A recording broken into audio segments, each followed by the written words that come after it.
Hey everyone, welcome back to another episode of Ghost Protocol. Farden here. If you like our video, please leave a like and comment. Subscribe to stay connected with us, and we will continue to publish videos.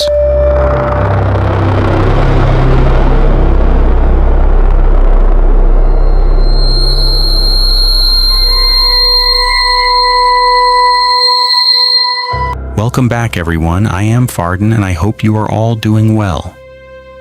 I am moving on to a new story now, and I will read it out exactly as it has been written. I am Midnight Echoes. Today I am here to share some truly terrifying and bizarre experiences from the life of a young woman. I am diving straight into the story. Narrated by Kaniz. Some memories and events leave such a deep mark on our minds that it becomes impossible to forget them for the rest of our lives, no matter how much we might want to. I can proudly say that I am a regular listener of this family. I find it hard to fall asleep at night unless I listen to Ghost Protocol. As a member of such a wonderful family, I could no longer hold back from sharing the terrifying events of my life with you all. Ending the long wait, I am sharing the story today. The incident I am about to share revolves around the house where I first moved after my marriage. I got married in 2015. I stepped into that house as a new bride after my wedding. It might be easier for you to grasp the whole story if I try to describe the layout of the house. On the ground floor, there was a fairly large drawing room with an adjoining dining room. Towards the back, in an extended section, there was a spacious kitchen. The bedrooms where we lived were on the first floor, while the top floor, the third level, housed a storage room. There was another spare room. At that time, we didn't really have much use for that room on the third floor. It pretty much just sat empty. However, later on, after we had children, we turned it into a playroom for them. The kids used to go there to play. When I first came to this house, after getting married, there were only 3 of us living here: my husband, my mother-in-law, and myself. I used to call my mother-in-law Ma. During that period, my husband usually worked the night shift. Since his duty was at night, he used to be away from home most nights. It is worth mentioning here that my husband and mother-in-law had moved here just a short while before our wedding. Later, after I arrived, mother-in-law shared a few things with me. She said that initially everything seemed completely normal to her. She hadn't noticed any particular issues. She used to stay home alone whenever my husband left for work at night, and life was passing quite peacefully. I didn't feel any fear or unease. But one day something strange happened. Amma told me, "Daughter-in-law, one night I suddenly saw someone standing near my bedroom door. The man looked to be over 50. He was wearing trousers and a shirt, and was holding something that looked like a suitcase. He was staring at me very strangely. There was a flash of anger in his eyes and on his face. He glared at me while muttering something under his breath. I was completely bewildered. I couldn't tell whether I was dreaming or if it was all actually happening right before my eyes. If it was a dream, it felt incredibly real, and if it was real, it was something truly terrifying because I knew for a fact that I wasn't asleep, I was wide awake. This strange incident had happened to Amma before I even moved into this house. Yet, the curious thing is that when I first arrived here, nothing of the sort happened to me. I was going about my days quite normally. I felt no unease, no fear, and no looming sense of dread. Everything was going along just fine. Before I knew it, a year had passed. It was 2016. My first child, my eldest son, was born, bringing light and joy into my life. The problems began when my son was just 40 days old. Back then, I used to spend most of my day on the ground floor. I would take the children to the upstairs bedroom only when it was time to sleep at night. During the day, however, Amma and I would stay downstairs. I would keep myself busy all day with various chores. So Amma used to look after my son. A cozy sleeping spot was set up for him right on the floor of the ground floor room, using just a small pillow and a kantha quilt. He was laid down to sleep there because it was convenient for Amma. She could sit right beside him while he slept. One day he was sleeping on the floor just like that. The sun had set, evening had fallen, and a quiet stillness hung in the air. Suddenly, my 40-day-old son started violently, as if he had seen something truly terrifying. He was startled and began to cry in a way I'd never seen before. Believe me, the baby was crying and screaming so intensely that we were completely at a loss. We simply couldn't calm him down. Babies cry for many reasons, sometimes due to gas, other times out of hunger. But the way my son cried that day was entirely different. My 40-day-old baby was screaming and crying just like a person does when they are terrified. We were stunned. We didn't know what to do. We had to calm him down somehow. A sudden sharp pang of anxiety gripped my heart. I pulled him into a tight embrace and recited a prayer over him, blowing gently on his face. The boy wept inconsolably for nearly an hour before finally calming down. My children are naturally very quiet and composed. They aren't in the habit of crying without reason. That is why it seemed so unusual to me that he was terrified enough to cry for a full hour. Why was he so frightened? I simply couldn't fathom what he had seen that day. However, it was clear that he had seen something that terrified him deeply. A few days passed normally after that incident. My son was about 2 or 3 months old at the time. As usual, I was downstairs with my son. I was completely alone in the house that day. It was around noon, perhaps 12 or 1 o'clock. My husband and mother-in-law had gone out for some work. I was all by myself at home. I was sitting on the floor, playing with my son with my mobile phone in my hand. At the time, I was using one of those wallet-style phone cases that allow the phone to stand upright like a prop.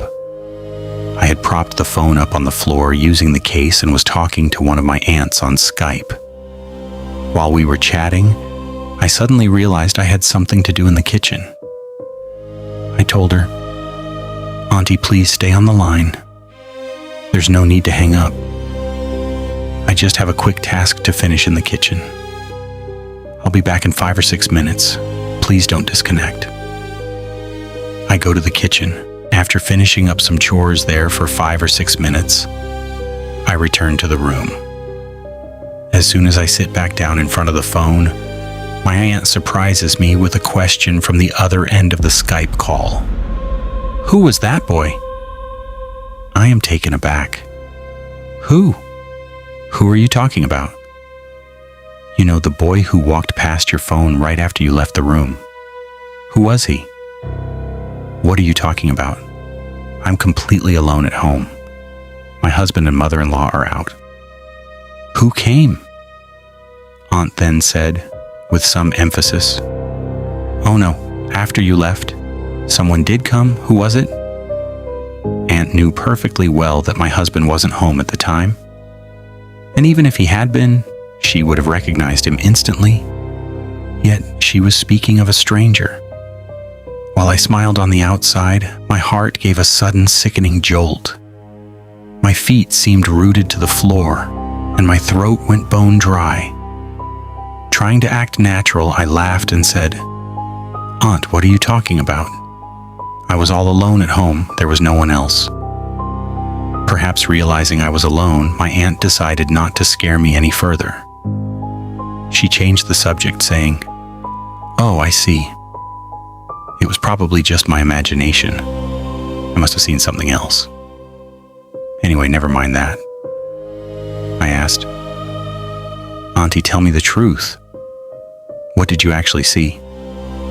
No, it was nothing. Don't worry about it. However, from then on, she became very strict about one thing. She warned me. Listen, from now on, never leave the baby alone on the floor like that when you go somewhere. If you absolutely must leave, make sure to place Surah Yasin, Surah Rahman, or a book of supplications under the child's head. Otherwise, take the child along with you. Leaving the child alone like that wouldn't be right. After Aunt's warning, I became extremely cautious. From then on, whenever I had to leave the child alone, I followed her instructions to the letter. Sometime later, when I discussed the matter with Aunt again, she revealed the actual truth to me. She asked, "Do you remember? That day I asked you about that boy." "Who was it?" I said. "Yes, I remember. Why?" "Listen, when you went into the kitchen, a guy suddenly appeared in the camera frame. Not an older man, a young guy. He was wearing a checkered shirt and trousers. I couldn't see his face very clearly, but I am certain he was there." Then Auntie asked me a question. "Was there a table or something like that placed to the right of your phone?" I thought for a moment and said, "No, Auntie, there wasn't a table. But there was a small shelf-like structure built there." Yes, exactly. The guy was standing right by that shelf, and he was moving his hands as if he were preparing milk in a feeding bottle for a baby. He stood there like that for a while. Then, after shifting back and forth a bit, he moved out of my camera's frame. I didn't see him again after that. You arrived shortly afterwards. I didn't tell you the whole story that day because you were home alone. I didn't want you to get scared. Just imagine the state I was in after hearing all this from Fupu. A jinn appeared in my own room, right beside my child, and was pretending to prepare milk. I had no idea about any of this. I call it a jinn because there was no other human being in the house that day. My entire body was going numb. A chilling sensation of fear ran through the pit of my stomach. Following this incident, a series of other minor occurrences began to happen to us. These events were so bizarre that we couldn't quite make sense of what was happening to us. As time passed, the month of Ramadan arrived. We had a specific routine in our household during Sehri. Either Amma would prepare Sehri or I would. There was no strict rule dictating that one of us specifically had to do it. If Amma was free, she would prepare it herself. Before this Ramadan, there was a major change in my husband's career. He received an excellent job offer and left his previous night shift position. This new job did not require night shifts. He would usually return home before iftar. After breaking the fast and performing Taraweeh prayers, he would come back home around 10:30 or 11 p.m. Consequently, we would all be at home together during the night. Let me tell you about a night during Ramadan. That day, Mother was coming downstairs from the upper room to prepare Sehri. As she descended the wooden staircase, she clearly heard the sound of parathas frying in the kitchen.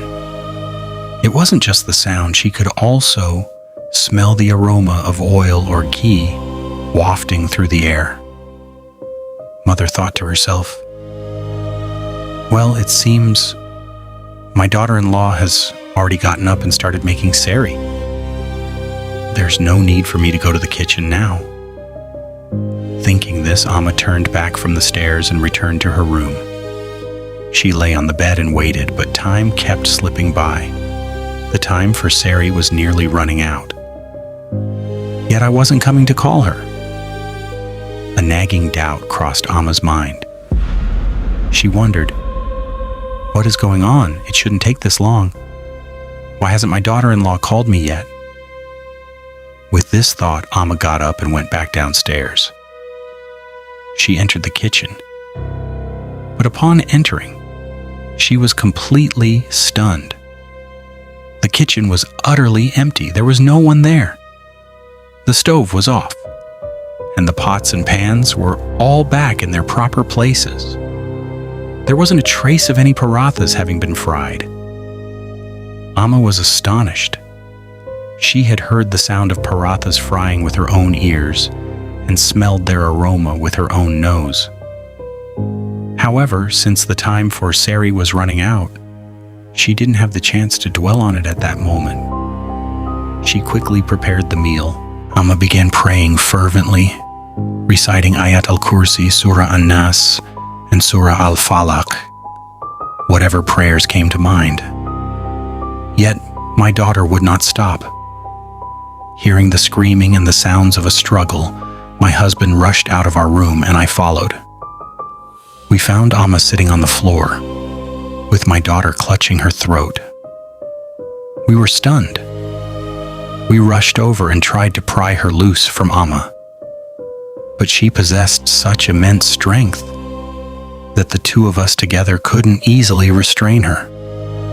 Mother-in-law said to me, "Daughter-in-law, this isn't our girl's strength. The force with which she gripped my throat couldn't possibly belong to a child." None of us could sleep that night. My daughter eventually fell asleep in mother-in-law's lap. We thought perhaps the incident had ended that very night. But no, it was only the beginning. The very next night at the exact same time, Maha screamed out again in the same way. We rushed over. It was the same scene all over again. This continued to happen to us for 10 consecutive days. Every night at the same time she would scream. Mother would say, "You two aren't getting any sleep all night. Go and get some rest. I'll keep her with me." But could we really sleep, leaving her in that state? We would stay awake all night, sitting by her side. After 10 days, we wondered if she was acting this way simply because she didn't want to sleep with Mother. We decided to have her sleep between the two of us. With that in mind, we brought her into the bedroom and laid her down right in the middle. We thought we would finally be able to sleep peacefully. But then, around 2 or 2:30 in the morning, she suddenly let out a blood-curdling scream. My husband shook me awake and said, "Get up, she's crying again." I sat up with a start. I saw that our daughter wasn't in the bed. She was on the floor, writhing and screaming. It sounded as if someone were slaughtering her. She was thrashing about on the floor, weeping. Her wailing was so loud, words cannot even describe it. Seeing her in that state, my husband couldn't bear it any longer. He declared, "No, we cannot stay in this house for another moment." In fact, the mental state of everyone in the family had deteriorated so much over those 10 days that we didn't want to take any more risks. My mother-in-law, in particular, was deeply traumatized by these incidents. Her elderly body simply couldn't withstand the strain any longer. So we decided to leave the house and started looking for a new one. Even while we were searching for a new home, very strange things kept happening to us. One would get an eerie feeling, especially when approaching that wooden staircase on the ground floor.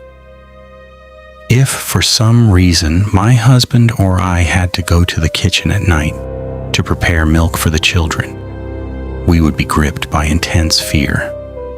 Whenever I walked down the stairs, I always felt as though someone was standing behind me, watching me amidst the cold rain.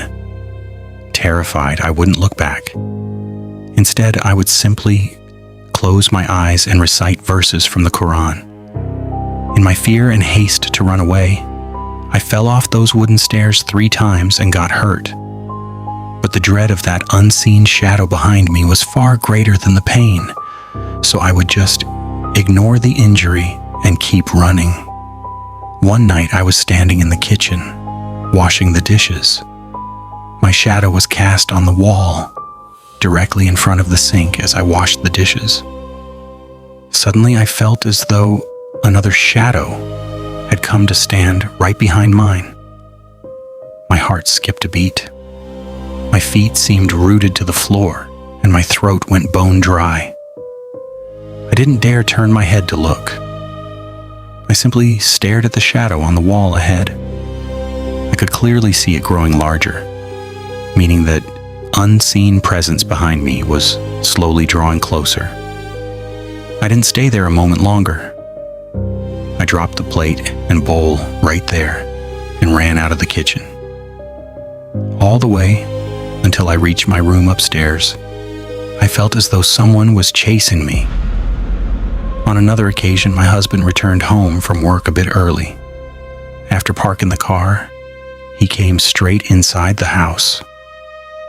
Upon entering, he first went to Amma's room but found she wasn't there. He then came directly upstairs to our room. Once there, he asked me with a look of concern, "Were you in Amma's room a little while ago?" Surprised, I said, "No, not really. I've been in this room with the children." He hesitated a bit and said, "Oh, it's nothing. I just asked, that's all." But judging by the look in his eyes and the tone of his voice, I could tell he was hiding something. I didn't press the issue then, though. After all, we were all terrified as it was. Sometime after we moved from that house to a new one, he happened to mention something one day. That day, when I returned from the office, parked the car, and entered the house, I didn't see Amma in her room. However, as I was turning back, I clearly saw her sitting in the ground floor living room watching TV. Seeing her there, I came upstairs. When I reached you, I asked if you had been in Amma's room, because even though I had just seen her downstairs, I had a distinct feeling that someone was running up the stairs right ahead of me. "Someone entered Mom's room. I thought it was you, but you said you hadn't gone there." Hearing that made me realize why she had questioned me the way she did that day. Anyway, by the infinite grace of Allah, we left that house and moved to a new one. We have been living in this new house for nearly 2 years now. Alhamdulillah, it is very peaceful here. Since moving here, we feel light and cheerful. There is none of the suffocating atmosphere or eerie, unsettling feeling we experienced in the previous house. But it's not as if everything is completely back to normal, brother. Some of the lingering effects of that house seem to be with us still. Especially for my daughter, Maha. Maha is 6 years old now. Mashallah, she's grown quite a bit. Yet there are times at night when she still suddenly bursts into tears, just as she used to. She becomes completely inconsolable, and it is quite a struggle to calm her down. It happened just the other day. I was putting my children to sleep. I have 3 of them. After getting the other 2 settled, I went over to Maha to put her to bed. The moment I approached her, she started crying. That crying wasn't normal. No, please, please. I was terrified. "Mom, what happened? Why are you crying? Mama, please help me." Her words still echo in my ears. The way she was pleading for help. It seemed as though someone was trying to snatch her away from me.